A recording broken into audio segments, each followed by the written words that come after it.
Welcome to Grant's Rock Warehouse, and tonight DC Collins is back. We are tackling yet another in our Grand Funk series. Tonight's victim is 1972's Phoenix. So let's get started. Talking bands no one talks about. Grant's Rock Warehouse. Well, some people talk Grand Funk. DC and I talk, we do a lot of Grand Funk, so we do. I should change that intro. Grant's Rock Warehouse, where they talk about Grand Funk again. We're an American band that DC has slowly converted me onto for a few albums. Right. So far. So been far. All right. DC, how are you? Nice to see you. Welcome to I'm doing pretty good. The Warehouse. And welcome to all our listeners. Yeah. Hopefully we'll have some entertaining. All nine. Yeah. Holy cats. Now I'm feeling Let's the see pressure. Who's here? Logan Collins is here. Grant Funk. Hey, Logan. Railroad. Kyle. It is Kyle. Kyle's joke. Logan, quit taking all of Kyle's stuff. That's not how we do it in the warehouse.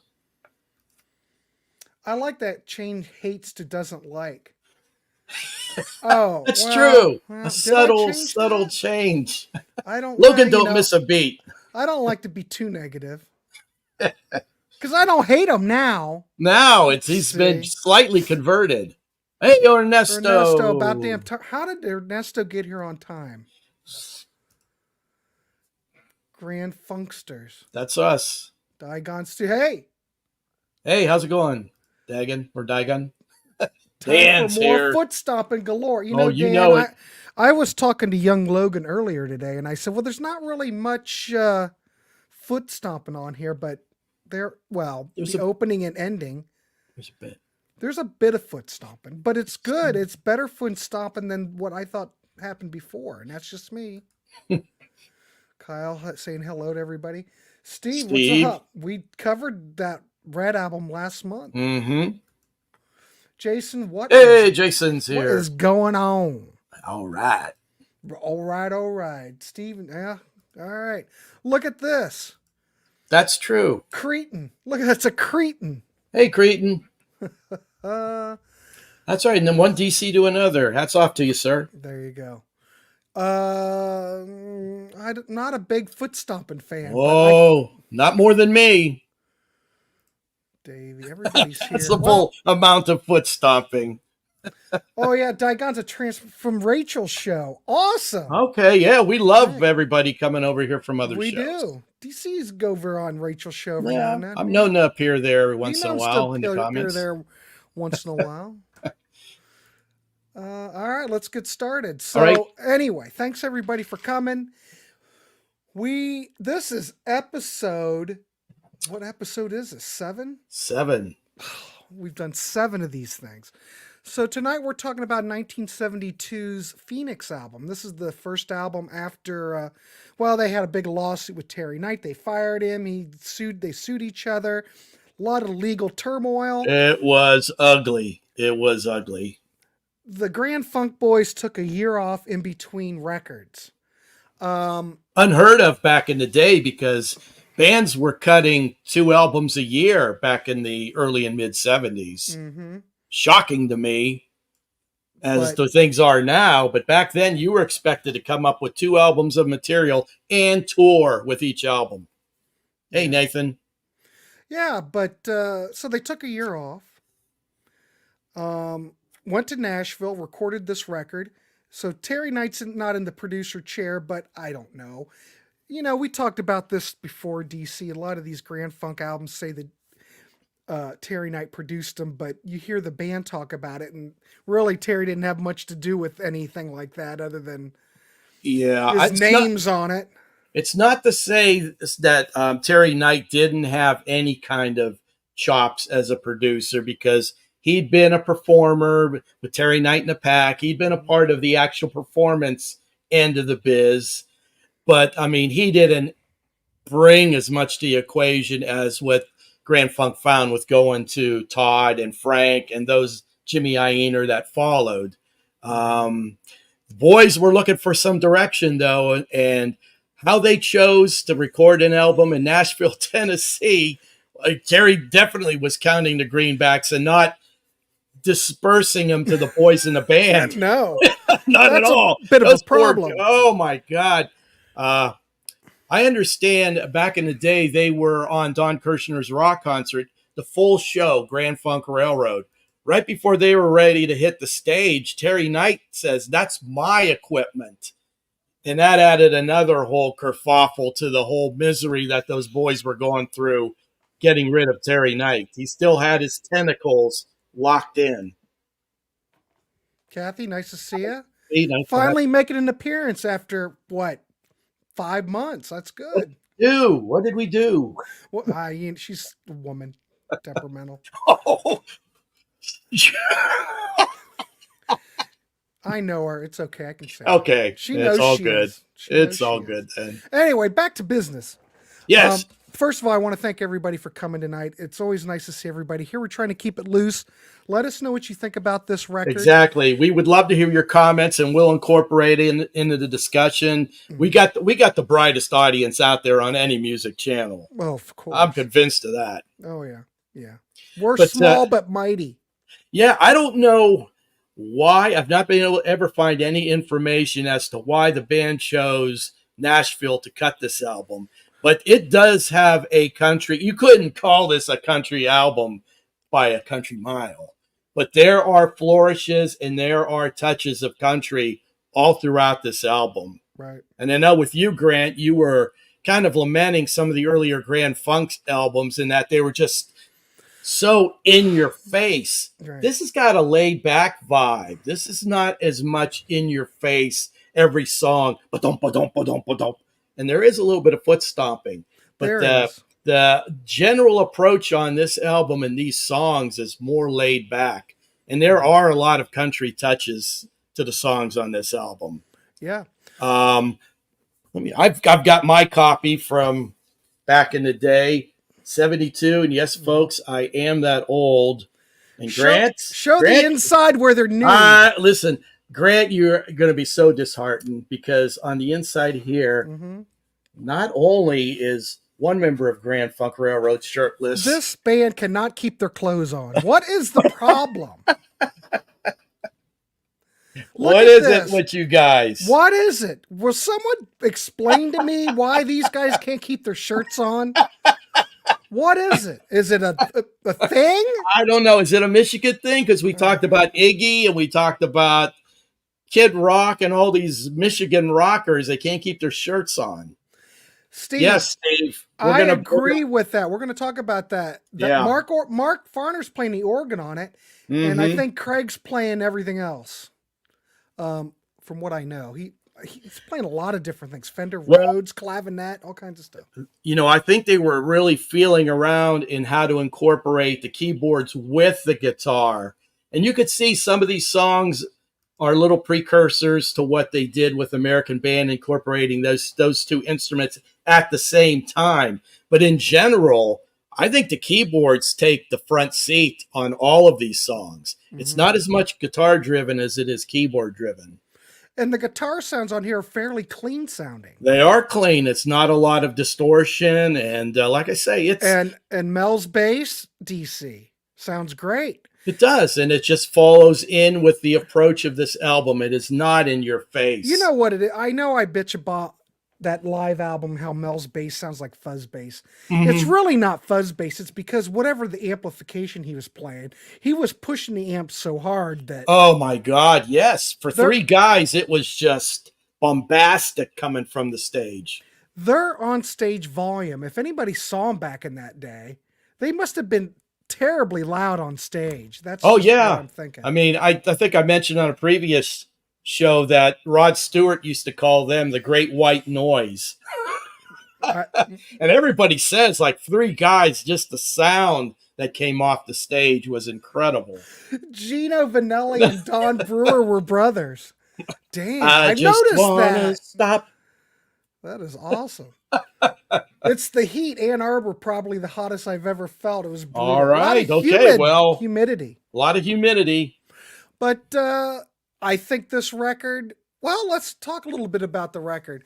Okay. I didn't make a lot of notes, but the thing that I do like about this, and you know what I'm going to say, It's not as in your face as the previous record. This is definitely a transitional album. I look at it. This is the middle album between they go to Todd Rundgren, which Mhm. I've said this 1,000 times. Todd knew what to do with them. Those two Todd records are the best thing they ever did. I know everyone will disagree, but as an artistic standpoint and cohesive records that are listenable all the way Mhm. through, those two Rundgren albums are it. Now, this record I want to mention is very listenable all the way through. There are certain things on here that kind of drive me crazy. I'm not a big fan of politicalness and the Christian overtone. So you won't have to die. Well, It's we'll fine, hit all but those benchmarks as we go through the songs because I got some opinions too. But but I hear you, Grant. the recording is great. Craig Frost is a wonderful addition. It's too bad he wasn't a full member, but he might as Hmm. well be on here because I think he brings a lot. Uh, Fills out the band. Fills out the on band. on this album, the keyboards drive all these songs Yeah. just about. It's a Really, keyboard album pretty much. it is. I never really thought we would have a keyboard album from Grand Funk, but we Well, do. did you ever think you'd hear a fiddle player on a Grand Funk Railroad album either? I mean, Mark wrote all the songs on this album and he sings lead on all but two of these tunes.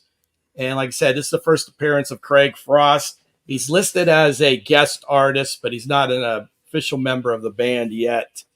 So, Yes, Ken White. This album does have a very good groove. yeah, I laid like it. back groove. Laid back groove. It's not in your face, but there is a pulled back groove to it. Yes, Logan. Logan, I'm not.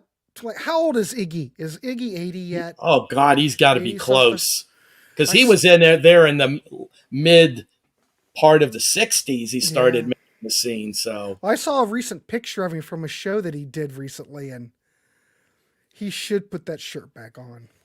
yeah, there's a time to put the shirts back on. Mark wears at least a vest these days. Oh, the purple, the green capital label. That's about this time. That's the 72. Well, that is rare because mine was from '72 and it's got a yellow Phoenix label. Doesn't Is- have the old capital green and purple. Yeah, the green's like a 60s. Isn't that like a. Well, they ran with that green and purple on their albums up into Phoenix. Now Dan says he's got one of Phoenix with the green and purple. Mine's a yellow label on it. So yeah, that might be a bit rare. Davy says Iggy's 77. All right, well, Iggy needs Getting to wear. pretty close. He should Zooming wear a in. shirt. The yellow one is the common one. Okay, Ah, that's okay. commoner. I'm a commoner. I got the common Hey, one. we start talking Nerd talk. vinyl and CDs on this show, young Logan. It's all about talking about music and media. So anyway, Davey had mentioned one of our shirtless Michiganders that we forgot about was Ted Nugent. well, Ted, So it's a thing, and the Ted- humidity must be a thing. So well, Ted wears a shirt now. now he does. Yeah, a lot of these guys have got the message, but Yeah. apparently Iggy hasn't. No, Iggy. It's just disturbing. But anyway, You want to start talking about these songs Yes. individually? Fly to the Phoenix. Yes. Now, we've talked about this DC before as one of Grand Funk's strengths are instrumentals. Definitely. These guys, when they put an instrumental together, they keep it interesting crap. from beginning to end. Now, I was, my memory was refreshed that for as much as Craig Frost is a presence on this album, on Fly to the Phoenix, that is Mark Farner playing the keyboards. Yeah. It's not Craig playing. But like E Pluribus Funk, no, Bob Seger did not go shirtless. No. Like E Pluribus Funk having foot stomping music as their opener, powerful foot stomping track, you have Fly to the Phoenix, which is very similar in that vein. Keyboard driven, the guitar becomes more prominent as the song goes on. But who would have ever thought you'd hear fiddle playing on a Grand Funk Railroad album? I dig it, though. I do too. It's Doug Kershaw, who's like a legendary fiddle player. He comes in there at the end of the tune, and him and Mark are trading off kind of like riffs back and forth, and it is very cool and very different for this band. Oh, I'm sure. Kathy, as I've mentioned to Grant many times, the girls in my high school, they like that shirtless Mark Farner quite a little bit. Now, Kathy, calm down. Calm down, Kathy, please. Calm please. down. But me and Grant had toyed with the idea of doing the show shirtless tonight. Oh, God, I'd never do but that. we want to bring in more viewers. Not lose them. I think Fly to Phoenix is great. What a great way to start it off. Absolutely. Second track, Trying to Get Away. I just want to say the guitar on here sounds great. The groove is very soulful. Mm-hmm. So far, I'm in. Yeah. And the other thing is, you know, usually I always feel like Mark is always, I don't want to say he's yelling at me, but I always feel like it's just like, man, calm down. There's a little bit, like you said, it's more groovy. It's in the pocket. It's in the pocket. In the pocket. Dig it. Somebody in the comments had mentioned that this is like a rainy day album. Now, for me, listening to Grand Funk, there are just certain days where this album really is in my sweet spot. I don't reach for it all the time, but in certain moods, this is the perfect Grand Funk Railroad album. It's a different vibe. Steve, I do agree. I started listening to Grand Funk Railroad when I was 7 years old and have never stopped liking this band. I just wish they could bury the hatchet and get back together. Yeah. I don't know if it'll ever happen. It might. These guys are getting up there, but I am kind of excited because Mark Chatfield is playing guitar with them now. And Mark's great. Played with the Gods. And they're a rock and roll machine. Yep. And with Rosie. And great stuff. Was with Bob Seger for years. The chance that Mark could come back to them when Kulick left his guitar playing duties with Grand Funk was a little wedge in time where that possibly could have happened, but it ain't going to happen. They brought in Mark Chatfield to replace Kulick. And I think the only way Grand Funk's there's a chance for them to get together is if they were inducted into the Rock and Roll Hall of Fame. There's no way they could not have Mark there for that. But in lieu of what's gone on there, Grand Funk doesn't even get a sniff of interest from the powers that be. So it might be a move of the people. Maybe I will spearhead this. Logan, go back and look at the live streams from last week. And like the week before, I played the Gods twice. I'm kind of into the Gods right now. I suggested to Pete Parter, I said, why don't we look at the Gods on a show? Did he say what? He said, well, you can talk about it. Yeah, I think that would be talking the Gods. Right. I know, less than Grand Funk. I mean, Dick Wagner passed away. Yeah, what a great guitarist. A couple of years ago, yeah. Someone said Seeger probably got shirtless for the night moves. Oh, Logan. I can't tell when Logan's joking. Logan. I don't know if he's back. I don't know. It's that Marlin, that influence of Marlin back Where is Marlin on Logan. I don't know. He's been giving me the cold shoulder all week to some of my picks from the last listening party. He thought we're a little soft. Yeah, sorry. So, DC, your thoughts on Trying to Get Away? Good, bad? I'm gonna mirror what you said. I love this track. It rocks, but it's like back in a groove kind of pocket. It's not in your face. Keyboards again come to the head. That's keyboard driven. Mark's got great soulful vocals on this, but he's not, again, in your face. It's in the pocket. But he does a really searing guitar solo on this song too, which I like quite a little bit. I think Mark's guitar work on here is great. Yeah, I just wasn't a big fan of his guitar work live, or Mel's playing live. It's just too much. Yeah, that was one of my real shocks in life because I thought, oh baby, Grant being a bass player, man, is he gonna like Mel on this live album? And it was just the opposite. Grant was having a big WTF moment. Yeah, I know. It's fine. It's a lot for me to take. Dan, I've never heard Ursa Major. I know about it, but I've never heard it. Yeah, Rock and Roll Animal. God, in that live album. Oh, that rock and roll. Those two on that Rock and Roll Animal album. Pow. Yeah, I like Logan. Funny you should mention Dada. I don't know why. Not many It's people just mention. funny. No Yeah. one mentions Alice Cooper Dada, but I like that No. record. Logan is constantly blowing our minds with the stuff he's pulling out of his Young Logan. 21-year-old brain. All right, so now we really start getting cooking because we're into a Don Brewer track. She Gotta Move Me. And this is a hard rocking song about Isn't it- groupies, and who doesn't like groupies? Did I get my order wrong? I had Someone as the third song. Oh shit, I'm jumping ahead because I'm Of so the excitement of a Don Brewer, Brewer. lead vocal. Mhm. Let's do Someone, which is the third track. Yeah. And this is the first really country themed song here. And Mark and Don share vocals here. And the harmonies are really wonderful. And some of those harmonies give old DC chills. And again, the keyboards are driving the song. Sean, I'm on a live show. I can't drive and meet you. I'm on a live show. Anyway, DC, for God's sakes. Well, you never know what you're getting on a live show. Anything can happen, Just folks. can't seem to get there right now, Sean. Can't meet you. Nope. Anyway, God, this is great. All right.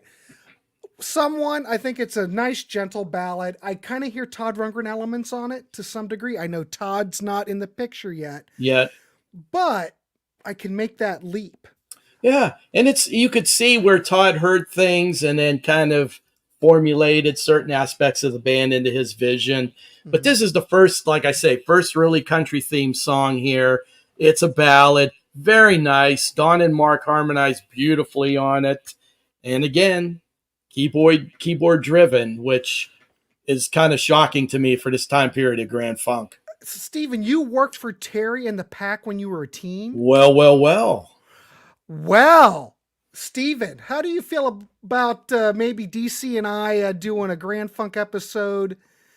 And we don't have to do it. We'll record it, and you can come on and we'll just talk about it. We'll do like roots of Grand Funk. Roots of Grand Funk, and you can come with on. Stephen Let me know if that sounds McElwain. good. Yeah, that's awesome. I'd love to hear all your stories about that. Yes.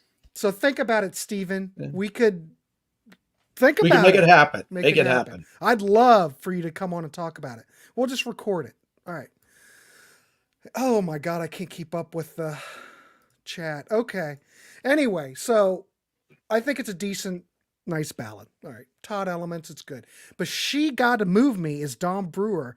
And this song I totally dig. Because it rocks. It talks about groupies. I like groupies. And who don't? It's a good song. Wish we had more groupies here at the Warehaus. But anyway, things get a little dicey here lyrically. Oh, now, Steven, don't be shy. Mark starts out with some really, again, countrified style picking guitar, and then it blasts out into a rockin' foot stomper.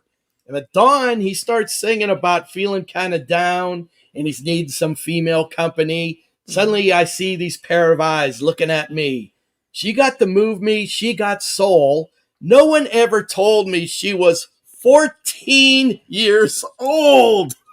Yeah, you couldn't write songs like that now. Now I've been fooled by a couple 17-year-olds thinking they were a bit older, but I don't think I've ever had an 8th grader fool me into thinking she was of age. But it was the 70s, and it was a very odd time. And all these bands, you go with Zeppelin, you go with all of them were underage groupie was kind of a, that they just shrugged their shoulders. It wasn't really a big issue.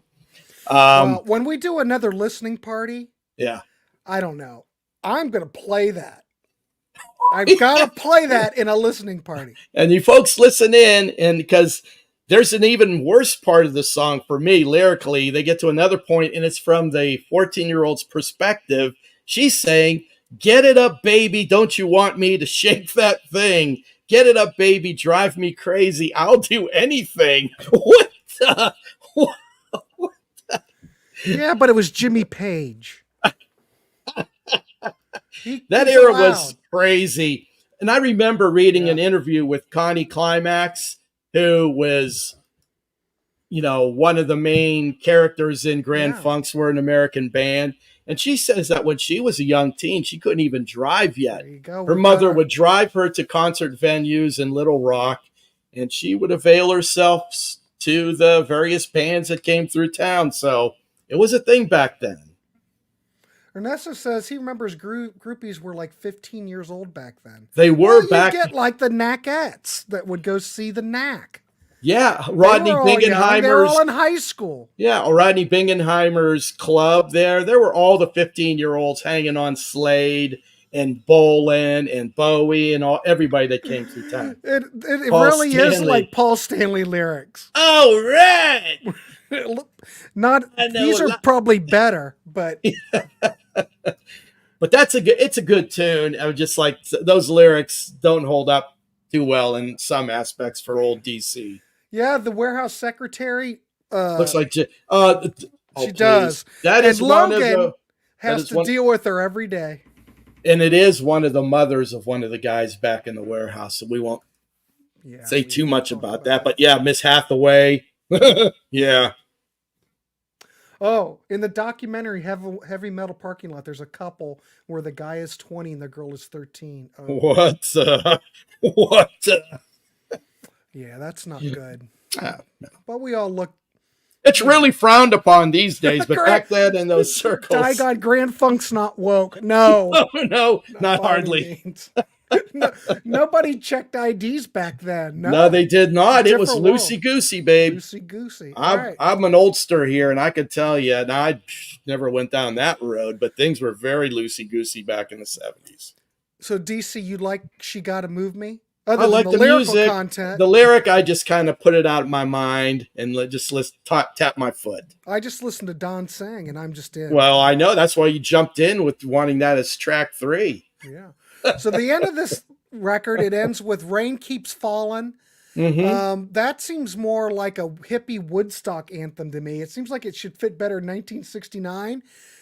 Nice wah. I like it when. Oh, it's a country styled wah-wah, isn't it? How about that? It's a laid back gem, very relaxed groove, Farner vocal, and all of this stuff is truly unlike any Grand Funk album before or after. His lyrics are straight poetry. Well, this record really has some questionable lyrics. You could sit there and rub your chin and take it all in. Exactly. Yes. Rain Keeps a-Falling. I think Mel sounds really good on here. His bass parts on here, great. Yeah, he really propels it with, the guitar on that wah-wah thing, but he's filling in really nicely there. Yeah, blame the band. No blame for those loser parents that went along with the whole... Oh, there's plenty of blame to go around, Michael. I agree. Yeah. Here we go. See, I sold roses to Robert Conrad. I thought it would have been a Snickers bar. No, he gave me a $20 tip. How about him? In a Jag convertible. All right. Cannon. Logan, it must be tougher with chicks these days. Dan, you can't say chicks. Chicks. This is a 70s type word retro here, so we can use chicks. I'm not sure if Logan knows what a chick is. Thinks it's a baby. His mother raised him correctly. Baby chicken. Yeah, exactly. So anyway, Rain Keep a-Falling. Thoughts? I like it. I mean, all these songs I like. I really like. I like side 1 okay. Yeah, side 2's got a couple of stinkers. Yeah. But side 1, when I'm in the right mood, this is the perfect Grand Funk Railroad album for me. But it is so different. So different. I'll give Dan one of these. And I'll give this. Nothing will happen, though, other than my ugly mug between my two thumbs. Logan, a chick, a little hen? A little hen? Yes. Yes, young Logan. So anyway, we like that track. So far, I think side 1's good. Side 1 is dynamite. But now we get to side 2. This is where it falls apart for me. Ugh, you and me both. I just got to know. We're starting with the political thing. And I hear this political lyric. I think it's the backing track, the instrumentation, the band sounds great.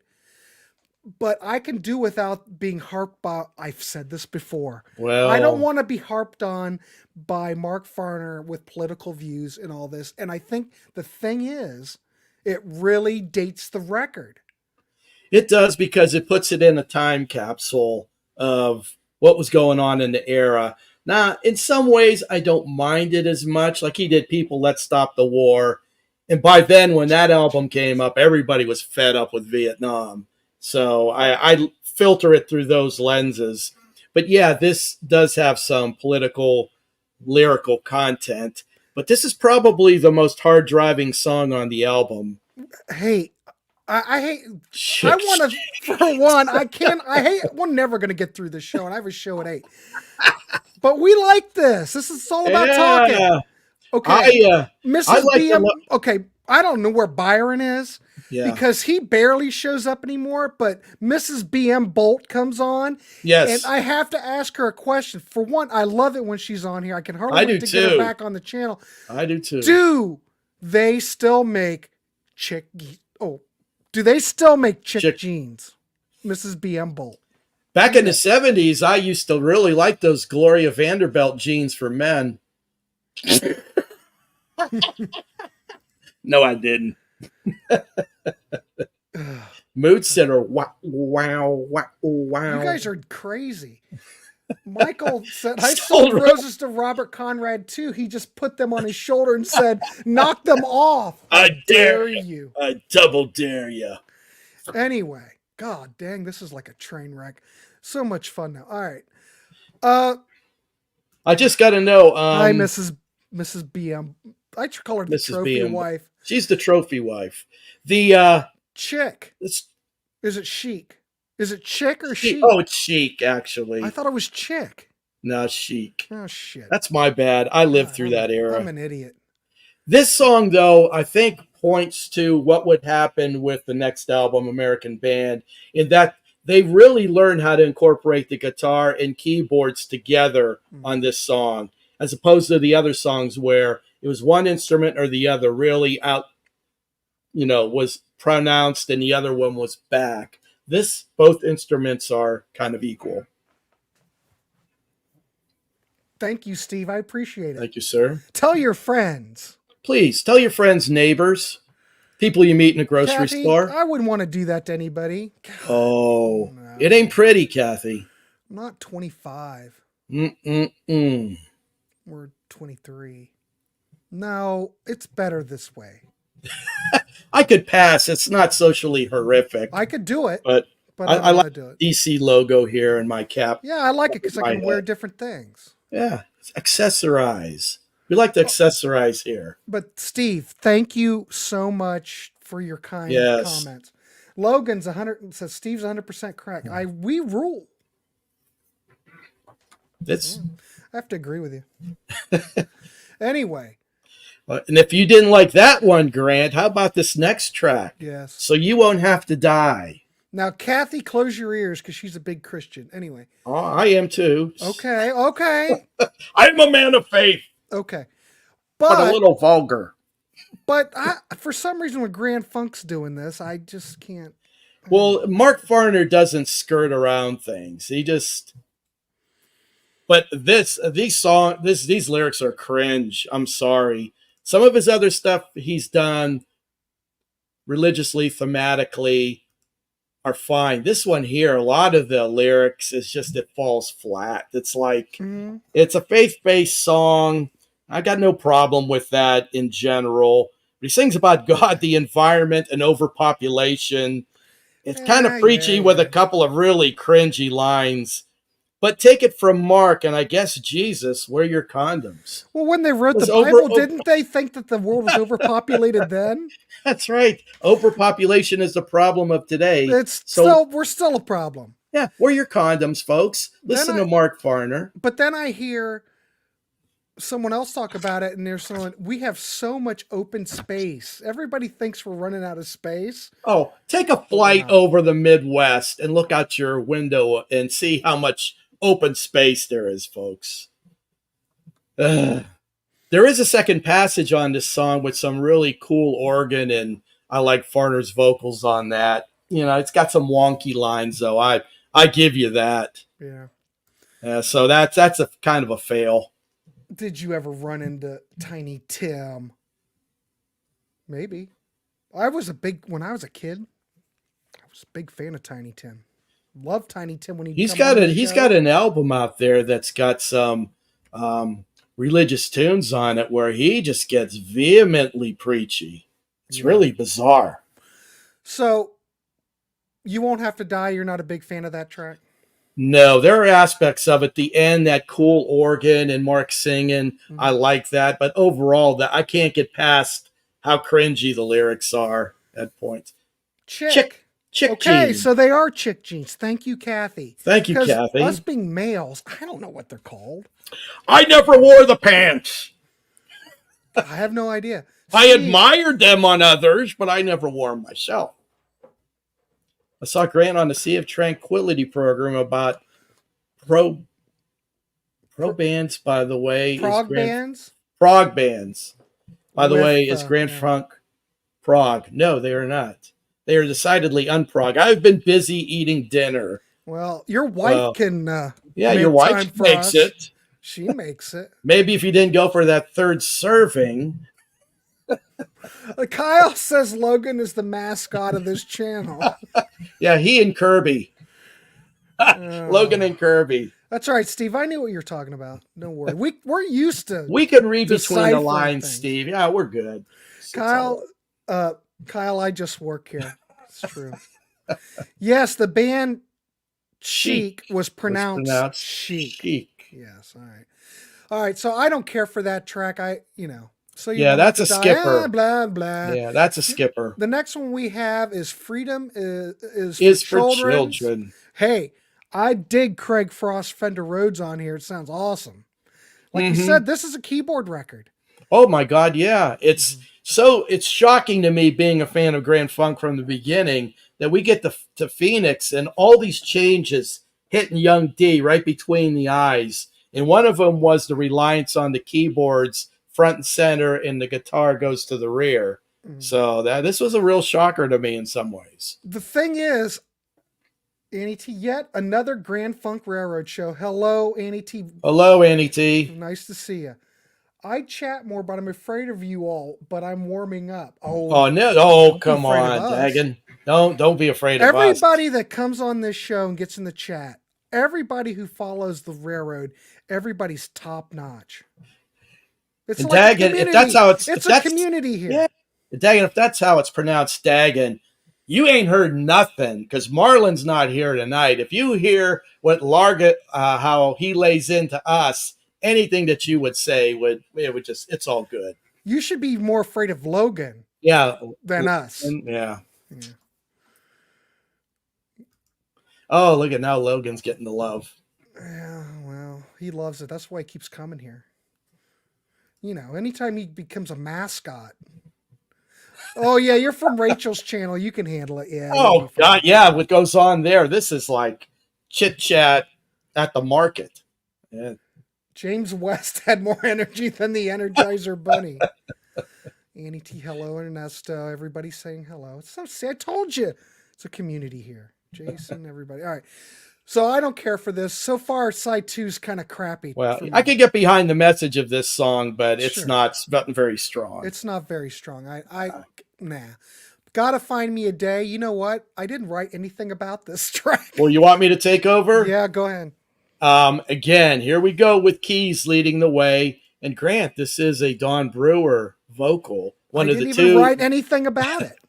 One of the two lead vocals that Don gets on this album.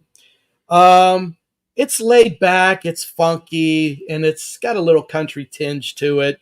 You also get some Farner harmonica to round things out for that one last bit of country flavor.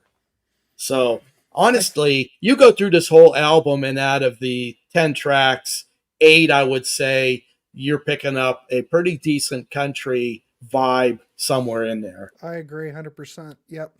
But it's got Don Brewer, so I'm behind it. I knew it would be a winner for you. It's a winner. Rock and Roll Soul, we end up ending the album, and we end on a high note. We do, and it's their top 40 hit from this album, and it's probably what kept these guys afloat financially until they recorded American Band. And it reached 29 on the charts in 72, and it's a good middle-of-the-road toe tapper, or Logan, dare I say, a foot stomper. Yeah. So it's a good tune. It's a great little rock and roll tune of its era. Holy crap! Stop the chat. Ladano's in the chat room. Good Hello, God. Michael. Hello. What the hell? They're coming out of He's over here everywhere. slumming. Rock and soul killer. Yeah. Yeah. Well, Will Ginger and Marianne make an appearance? I don't know. You never know. Who knows? My grandson came in last time, and Made an appearance. and Kirby the Dementia Cat, he shows up every once in a while. You never know. Yeah, I wonder when he would deal with some of these. Could be. I don't. You know what? I don't think there'll be a clamoring for it by the Think general about it. populace. The only reason I say that there's really not I think that's a good idea, but I think it's the wrong band. I think as Grand Funk has entered through their career into this later stage, what year did those remasters come out? 2002? 2002. Yeah. Most of them are out of print. Now, Mhm. all the Yes catalog is in print. I can tell you this, when I was in high school in the 80s, none of my buddies played Grand Funk. We thought Grand Funk was like a dinosaur act from back in the day. We didn't even pay attention to it. We mentioned that on previous discussions about this group. It is the strangest thing how this group had such an incredible impact and then just disappeared.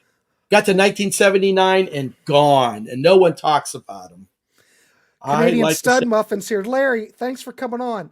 Hey, Larry. I liked this album more now than when it came out. I give it a 7 out of 10. Not as good as the Grand Funk Live album. Well, I would agree with Larry in that he and I are of similar age. When I purchased this album, I'm looking at this cover and I'm thinking, I bet this is going to be pretty badass. It was good, but it was not what I was used to for Grand Funk Railroad. Yeah, well, side one I think is great. Slight downturn in sales for the band. You're right, Davy, because it only went gold. Yeah, the single Rock and Roll Soul, I think, kept these guys afloat financially until they brought on Todd and recorded American Band. They needed that hit back then. What do you think? Because they took that year off during an era when bands were cranking out 2 albums when you're cranking out 2 a year and you don't show up for a whole year and don't tour, it's like you're out of mind. And that could be part of it. And especially in that environment where there's so many fantastic albums being released in that time period, you're gonna get lost in the mix. Trunk of Funk box set in Phoenix. How is that box set? Yeah, fill us in, Steve. Fill us in, for God's sakes. Won't you? Won't you? Grab a stack. Grab a stack. Oh, shit, I can't keep up. Pick one Grand Funk album to remix.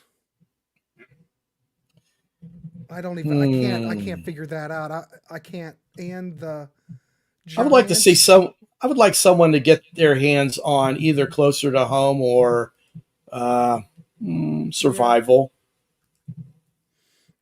Everybody. Hello, Larry. Here we go, Michael. Okay. As far as the question, Ginger Marianne, when I was 9, it was Marianne. When I hit 13, it was Ginger. But as the decades have gone on, I gotta admit, Mrs. Howe is looking better. Lovey, hey, Lovey. Lovey. Oh my God, Michael! I'm not there, Michael. I'll stay in the Ginger camp. No, Marianne. Ginger would stab you in the back at some point. I don't need that. It was basically a box, and then you added the albums. I see. Like they give you the box, and then you gotta find the album somewhere. Yeah. Oh, Girl in the World. Well, we covered that. Check the archives here at the Rock Warehouse. Nathan asked, what is the best Grand Funk album? Do you want to answer that? Michael, Mrs. Howe is what we call a gilf. Ernesto, bam! Ernesto's always bringing the conversation down. That's God hilarious. dang. That's Oh, hilarious. what is the best Grand Funk Railroad Yeah, album? let them know, Grant. Give them your Shining On.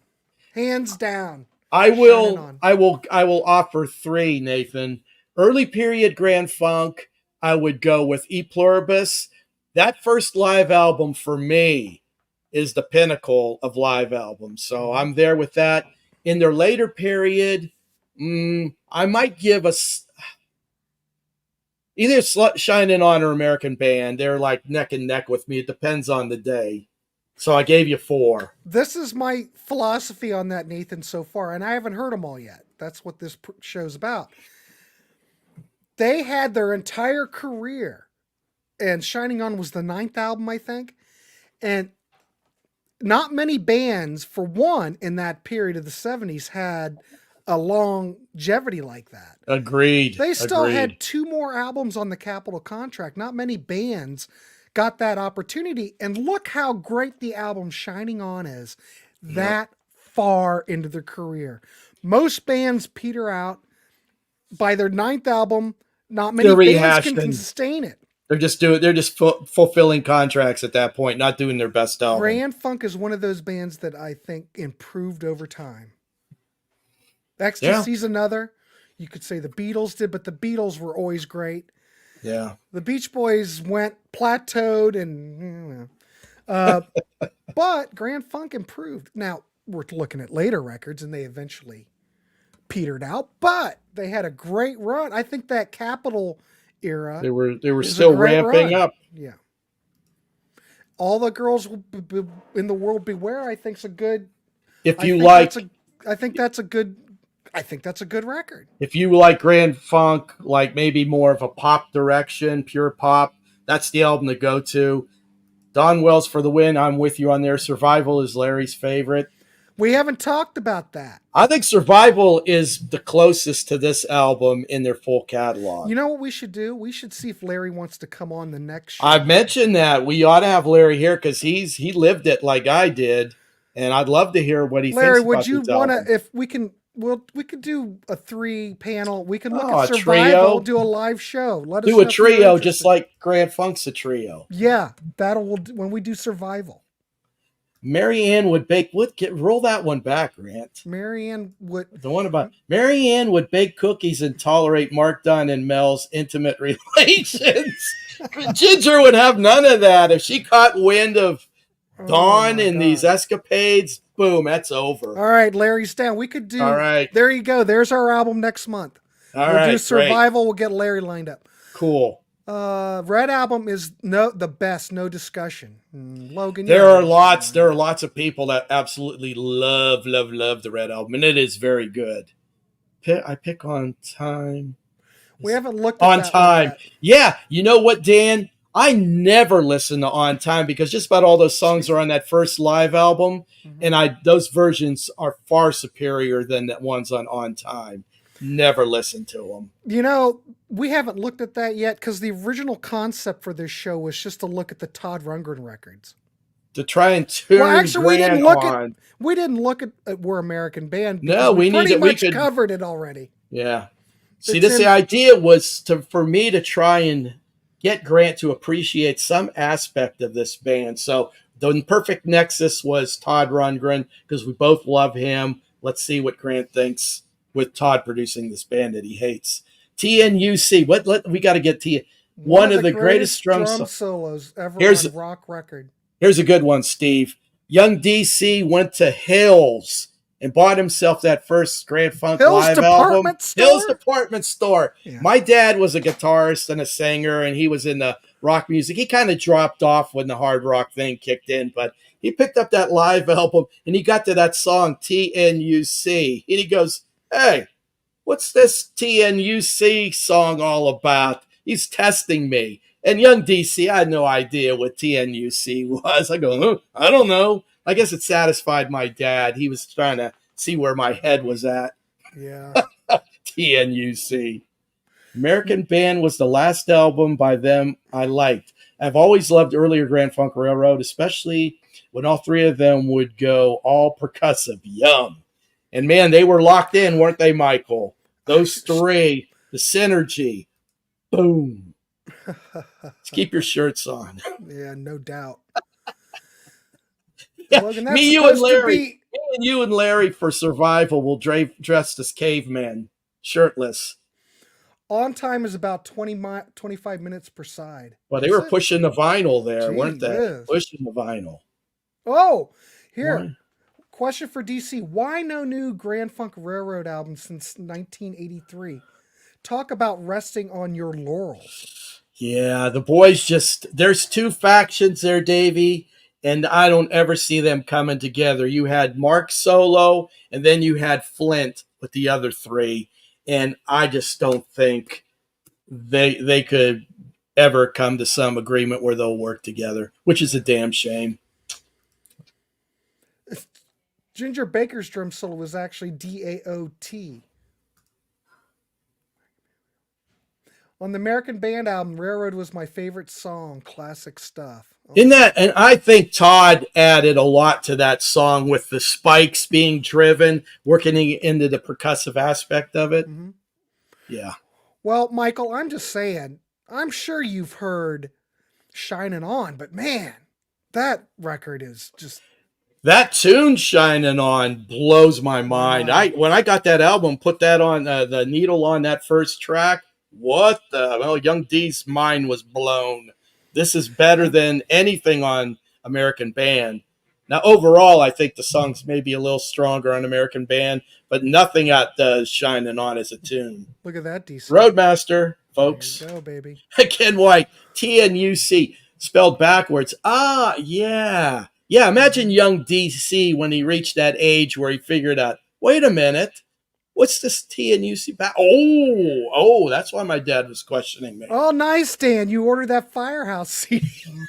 I never thought I would ever play Firehouse, but I don't know. I think that I like that song. I know Byron, I know I hope Mrs. Bolt's still here at least. Maybe she can relay the message. Maybe she can relay the message to young Byron. But awesome. It's a pretty good record. I couldn't believe it. It was on his 7th plate of dinner. Yeah. Can't break away to come on the show because got to eat. Oh, Davy's got a point here. He says, but didn't they reunite in the mid-90s for that Bosnia live album? Yes, you're right, Davy. They did. That's a good live album, too. You can hear the maturity of that band when they did that live album. But the last studio album with the original band, that was What's Funk? With the yellow bathing suit lady and the jumper cables. Yeah, but that's right, Davey. They did do a live album for Bosnian Relief. And you could really hear, that was a mature Grand Funk. Even when they were doing their earlier stuff on that live album, they approached it a different way. And it's very good, but it's of a more mature band. Why they didn't make an album, I don't know. I'll get Pastor Farner on you. That's right. Going for the pastor. We looked at... All right, Ken. I've got that CD, though, of Flint. Oh, baby. Yep. This was produced by Andy Pierce. So if you're familiar with his work, he did a lot of stuff with Esoteric. Because, you know, some of these Rock Candy CDs are a little bit questionable if you get one that's produced by, what's his name's, Pete Townsend's ex-brother-in-law. Oh, brain problem. But this sounds pretty good. I mean, it's a 70s record. It sounds 70s, but Andy Pierce's mastering is always good. And I haven't played this yet. So. Lizzie Borden. We should do a Lizzie Borden show. Get Ernesto in here for that. Yeah.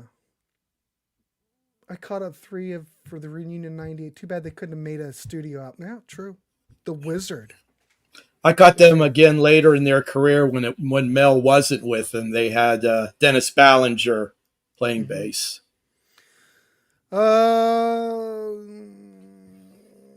Just a timing point, Grant. You got 6:55. You got a show at the top of the hour. Well, let's wind this dog up. DC. Okay.